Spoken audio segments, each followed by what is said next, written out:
1608 থেকে 1611 খ্রিস্টাব্দে জাহাঙ্গীরের শাসনকালে উইলিয়াম ক্লিঞ্চ ভারতের উত্তর পূর্ব ভারতে পরিভ্রমণে এসে তার ভ্রমণ কাহিনীতে প্রথম বহরমপুরের নাম উল্লেখ করেছিলেন। যদিও তখন এই শহরের নাম বহরমপুর ছিল না, এর নাম ছিল ব্রহ্মপুর। 1704 সালে বাংলা, বিহার এবং উড়িষ্যার রাজধানী মুর্শিদাবাদের পত্তনের সময় বহরমপুর ছিল 9 কিলোমিটার দক্ষিণের একটি গ্রাম, যার নাম সাতপুকুরিয়া ব্রহ্মপুর। গ্রামে প্রায় 700 পরিবার ব্রাহ্মণ বাস করতেন, তাই এই গ্রামের নাম হয়েছিল ব্রহ্মপুর। 1757 সালে পলাশির যুদ্ধে জয়লাভ করার পর ইংরেজ সরকার বহরমপুরে সেনানিবেশ বানিয়ে এই শহরের উৎকর্ষতা বৃদ্ধি ঘটান। ইংরেজদের দ্বারা উচ্চারিত ব্রহ্মপুর বর্তমানে বহরমপুরের মতো শোনানোর জন্যই শহরের নাম হয় বহরমপুর। তারও প্রায় 100 বছর পর 1857 সালের 25 ফেব্রুয়ারি সিপাহী বিদ্রোহের প্রথম আগুন জ্বলে এই ব্যারাক স্কোয়ারের ময়দানে। ইংরেজদের উচ্চারণে ব্রহ্মপুর হয়ে যায় বহরমপুর, যা ডকলিফের মানচিত্রে মুর্শিদাবাদ কিন্তু ভারতের ভাগ ছিল না।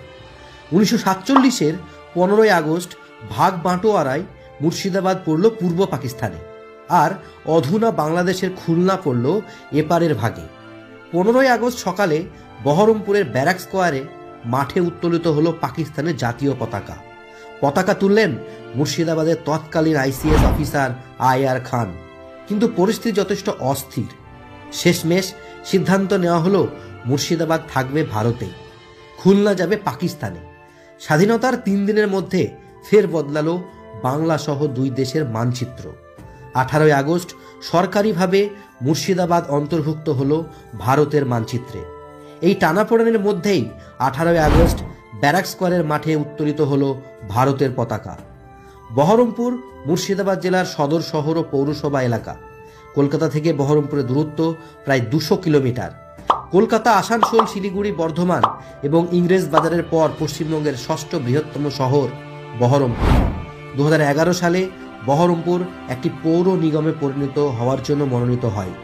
বিগত 250 বছর ধরে বহরমপুর আমাদের উপহার দিয়েছে মহাশ্বেতা দেবী, রামেন্দ্র সুন্দর ত্রিবেদী, সৈয়দ মুস্তাফা সিরাজের মতো লেখক এবং শ্রেয়া ঘোষালের মতো গায়িকা, মুর্শিদাবাদের অরিজিৎ সিং এর মতো গায়ক, দিয়েছে রাখাল দাস বন্দ্যোপাধ্যায়ের মতো ইতিহাসবিদকে। কাঁসা শিল্প থেকে শোলা শিল্প, তাঁত শিল্প থেকে সিল্ক, বহরমপুর এসবের জন্য বিখ্যাত। শিক্ষা ও সংস্কৃতিতেও সমানভাবে এগিয়ে প্রাচীন এই শহরে বিক্ষিপ্তভাবে এখনও ছড়িয়ে ছিটিয়ে আছে ইতিহাসের পাঁজর, যেখান থেকে ধুলো উড়ে আসে। সমস্ত ঐতিহ্যের গায়ে জড়িয়ে আছে 250 বছরের